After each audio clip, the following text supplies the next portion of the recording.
November 15th, 1315. A narrow mountain path squeezed between the icy waters of Lake Egerie and the towering cliffs of the Morgarten Pass.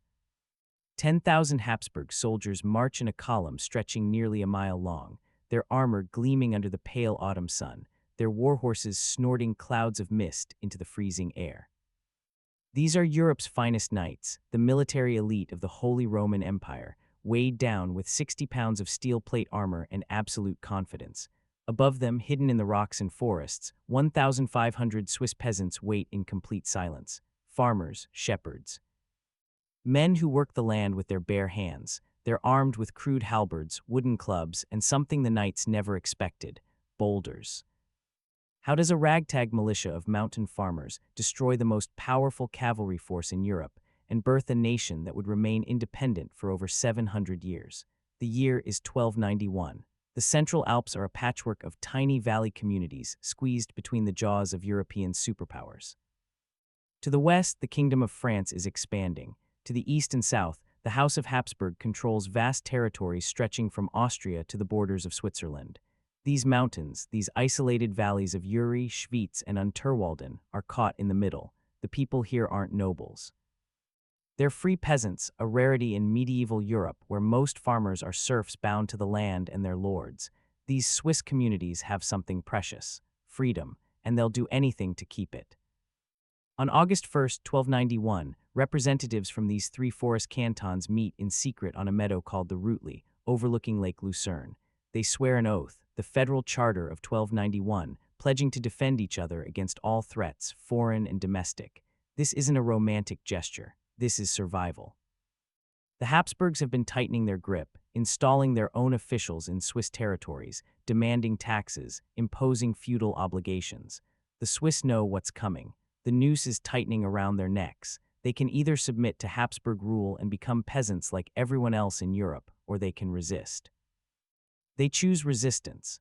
Before diving into the story of how these mountain farmers humiliated Europe's military elite, if you enjoy learning about the hidden truths of history and forgotten battles that changed the world, consider hitting that like button and subscribing for more content like this. And please comment below to let me know where you're listening from. I find it incredible that we're exploring these ancient stories together from different parts of the world, connected across time and space by our shared curiosity about the past. For 23 years, this alliance holds, but it's fragile. The Habsburgs don't forget. By 1314, tensions explode. The Abbey of Einsiedeln, a wealthy Benedictine monastery, claims jurisdiction over lands that the people of Schwyz consider theirs. It's a dispute over pasture and forest, but behind it stands the Habsburg Duke Leopold I of Austria, who protects the abbey and sees this as an opportunity to crush Swiss independence once and for all. The Swiss aren't diplomatic about their response. January 6, 1314, the night of Epiphany. Werner Stauffacher, the magistrate of Schwyz, leads 300 armed men in a raid on Einsiedeln Abbey. They smash through the gates, plunder the monastery's food stores, drink the monks' wine, and make off with valuables. This isn't just theft. This is a declaration. The Swiss are telling the Habsburgs, "We don't recognize your authority. We don't fear your power. Come and do something about it." Duke Leopold I does exactly that. The date is October 1315. Leopold is furious. These peasants, these insignificant mountain farmers, have humiliated his family, violated a monastery under Habsburg protection, and openly mocked the authority of the Holy Roman Empire. He raises an army. The chronicles speak of 20,000 men, though modern historians estimate between 8,000 and 15,000. The core is heavy cavalry, the shock troops of medieval warfare. Knights in full-plate armor mounted on massive war horses, trained from childhood to fight, equipped with lances, swords, and an unshakable belief in their invincibility. Supporting them are foot soldiers, crossbowmen, and supply wagons. It's a feudal army, the standard military force that has dominated European battlefields for centuries. Leopold's plan is straightforward. March through the Morgarten Pass, a narrow route between Lake Egerie and the mountains, descend into the valley of Schwyz, burn their villages, kill their leaders, and break their spirit. The terrain doesn't worry him. Knights are knights, peasants are peasants. The outcome is predetermined. He sends word ahead, confident that the Swiss will either surrender or be crushed within days. But the Swiss aren't waiting in their villages. They're preparing a trap.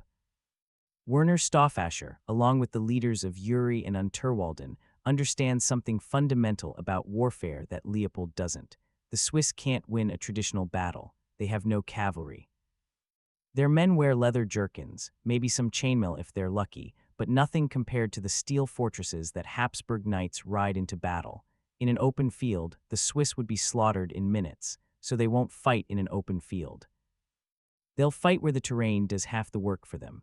The Morgarten Pass is a natural kill box. On one side, the steep cliffs of Mount Saddle rise sharply, covered in loose rocks and boulders. On the other side, the cold waters of Lake Egerie. The path between them is narrow, wide enough for maybe 4 or 5 mounted knights to ride abreast, but not much more.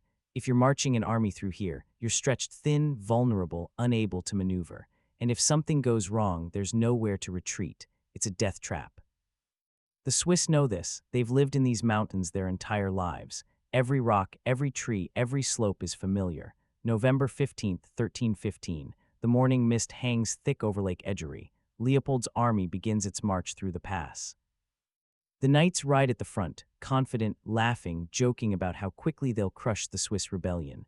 Behind them, the column stretches back over a mile. The infantry, the supply wagons, the rear guard. It's slow going. The path is uneven, muddy from recent rains, and the horses struggle for footing, but there's no danger. These are peasants they're hunting. What could they possibly do against Europe's finest? Then it begins. From the cliffs above, the Swiss roll boulders down onto the column, not small rocks. Massive boulders, some weighing hundreds of pounds, tumbling down the mountainside with terrifying speed. The knights look up, and for the first time they feel something they're not used to feeling: fear. The boulders smash into the column with devastating force. Horses scream, their legs shattered. Knights in their heavy armor are crushed, their steel plates offering no protection against tons of falling rock. The boulders don't stop. They tumble through the column, carving bloody lanes through men and horses, smashing into the lake with massive splashes. The column halts, chaos spreading like wildfire. Knights try to wheel their horses around, but there's no room. The path is too narrow. Men behind them are pushing forward, unaware of what's happening ahead. Some knights are thrown from their mounts into the freezing lake, where the weight of their armor drags them under. Others dismount, trying to scramble up the cliffs to reach their attackers, but the rocks are steep and slippery. They can barely move. That's when the Swiss descend. From the forests and the cliffs, 1,500 Swiss peasants pour down onto the trapped column. They're armed with halberds, brutal polearms with an axe blade on one side, a spike on the other, and a hook on the back. The halberd is 6 feet long, the perfect weapon for fighting armored knights. The hook can pull a knight off his horse. The spike can punch through armor joints. The axe blade can cleave through a man's neck. These farmers have trained with these weapons their entire lives. They know how to use them. The knights try to fight back, but they're trapped. In a narrow pass, heavy cavalry is useless. They can't charge, they can't maneuver. They can barely move. The Swiss swarm them, using their halberds to drag knights from their saddles, then finishing them on the ground. A knight in full armor, once he's dismounted, is slow, clumsy, exhausted by the weight of his steel. On the ground, he's just a man, and the Swiss show no mercy. This isn't a battle. This is a slaughter. The Swiss move through the column like wolves through a flock of sheep. They strike with brutal efficiency, targeting officers first, spreading panic. Some Habsburg soldiers try to flee back the way they came, but the path is clogged with their own men, their own wagons. Others try to escape by plunging into Lake Egerie, but the water is freezing and most drown. The Swiss don't pursue those who flee. They focus on annihilation. Every knight killed is one less enemy threatening their homes. The entire battle lasts less than an hour. When the mist finally clears, the Morgarten Pass is a graveyard. Bodies litter the narrow path, piled on top of each other, crushed by boulders, hacked apart by halberds. The lake is stained red with blood. According to the chronicles, Duke Leopold loses 4,500 men at Morgarten, including the majority of his knights. The Swiss suffer only light casualties, perhaps a dozen men killed, a few dozen wounded. Leopold himself survives, fleeing in disgrace with the remnants of his army. He leaves behind his banners, his supplies, his wounded. The Swiss strip the bodies of armor, weapons, anything valuable. But more importantly, they've proven something the rest of Europe thought impossible. Peasants can defeat knights. Farmers can destroy professional soldiers. Terrain and tactics can overcome armor and training. The date is December 9th, 1315. Less than a month after the battle, the leaders of Uri, Schwyz, and Unterwalden meet in the town of Brunnen, on the shores of Lake Lucerne. They sign the Pact of Brunnen, formally renewing and strengthening their alliance. This isn't just a military treaty. This is the foundation of a nation. The Swiss Confederation is born in blood and defiance. They've declared to the world that they will not bow, they will not submit, they will defend their freedom with their lives. If you're enjoying this story of how mountain farmers humiliated Europe's military elite, a like really helps share these forgotten histories with more people. And if you want more deep dives into the battles that changed history, make sure you're subscribed. The Habsburgs don't forget Morgarten. For the next 500 years, they'll repeatedly try to reconquer Switzerland. They fail every time. The Swiss victory at Morgarten becomes a template, a tactical blueprint that they'll refine and perfect over the centuries. At the Battle of Sempach in 1386, Swiss infantry again destroy a Habsburg cavalry force. At the Battle of Neffels in 1388, a small Swiss force annihilates an Austrian army 10 times their size. Each victory adds to the legend. The Swiss aren't just lucky, they're legitimately dangerous. Other European powers take notice. By the 15th century, Swiss mercenaries are the most sought-after soldiers in Europe. Kings and popes hire Swiss pikemen to fight their wars because Swiss infantry is simply better than everyone else. The Swiss developed the pike square, a tactical formation of 10 rows and 10 columns wielding 18-foot pikes, creating a moving wall of steel points that can shred cavalry charges. They fight with discipline, courage, and a ferocity born from defending their homes for generations. But it all starts at Morgarten. That cold November morning in 1315, when farmers rolled boulders onto knights and proved that the feudal order wasn't invincible. To understand why Morgarten matters, you need to understand what Europe looked like in 1315. This is the age of feudalism, a rigid social hierarchy where kings rule by divine right, nobles control the land, and peasants exist to serve. Everywhere you look, the pattern is the same. The strong dominate the weak. The armored knight on his warhorse is the symbol of power, the apex predator of the medieval battlefield. Castles dot the landscape, physical manifestations of noble power. If you're born a peasant, you die a peasant. There's no escape, there's no freedom, there's only submission, except in the Swiss mountains. The geography of Switzerland is its greatest defense. These aren't gentle rolling hills. These are the Alps, towering peaks and narrow valleys where cavalry is useless, where castles are difficult to supply, where a small force that knows the terrain can hold off an army. The Swiss aren't serfs because feudalism doesn't work in the mountains. You can't enforce serfdom when your peasants can disappear into valleys you've never explored. You can't collect taxes from villages hidden behind passes that are snowed in half the year. The mountains breed independence, and the Habsburgs hate it. Duke Leopold I represents everything the Swiss reject. He's a feudal lord, a man who believes peasants exist to serve nobles. That order must be imposed from above. That rebellion must be crushed. When he marches into the Morgarten Pass with his army of knights, he's not just trying to conquer territory. He's trying to crush an idea. The idea that common people can govern themselves. The idea that freedom is worth dying for. The idea that a farmer with a halberd is worth more than a knight in armor. He fails, catastrophically. The Swiss don't just win a battle, they shatter a myth, the myth of knightly invincibility. For centuries, European warfare has been dominated by heavy cavalry. Knights are trained from childhood to fight. They're equipped with the best weapons, the finest armor, bred into a warrior culture that glorifies combat. Peasant levies exist to be slaughtered by knights. That's the natural order. That's how war works, until it doesn't. At Morgarten, the Swiss prove that tactics matter more than equipment. That terrain matters more than training. That courage and desperation can overcome arrogance and overconfidence. The Habsburgs march into the pass expecting an easy victory. They get a nightmare. The Swiss don't fight fair. They don't line up in neat formations and charge across an open field. They roll rocks down mountains. They ambush from above. They drag knights off horses and butcher them on the ground. It's brutal, it's unglamorous, and it works. The legend of Morgarten spreads across Europe like wildfire. In castles and courts, nobles hear the story and feel a chill run down their spines. If Swiss peasants can destroy Habsburg knights, what's stopping their own peasants from doing the same? The Battle of Morgarten isn't just a military defeat. It's a threat to the entire feudal order. But for the Swiss, it's something else. It's proof that they can survive, that their alliance works, that their tactics work, that freedom is possible. For the next 200 years, the Swiss Confederation grows. More cantons join the alliance. Lucerne in 1332, Zurich in 1351, Bern in 1353. Each new member strengthens the Confederation, adds more soldiers, more resources, more territory. The Swiss fight constantly, defending their independence against the Habsburgs, the Duchy of Burgundy, the Duchy of Milan, the Holy Roman Empire. They win far more often than they lose. Their reputation grows. By the end of the 15th century, Europe knows, don't fight the Swiss in their mountains. You'll lose. The irony is that the Habsburgs create the very thing they tried to destroy. If Leopold had never marched into the Morgarten Pass, if he'd been patient, if he'd tried diplomacy instead of conquest, maybe the Swiss Confederation would have fractured on its own. Maybe the three forest cantons would have argued over resources, over leadership, over strategy. Maybe the alliance would have collapsed. But Leopold forces them to unite. He gives them a common enemy, a shared cause, a collective memory of the day they stood together and won against impossible odds. Morgarten isn't just a battle. It's a birth. The Swiss used the momentum from Morgarten to secure their independence further.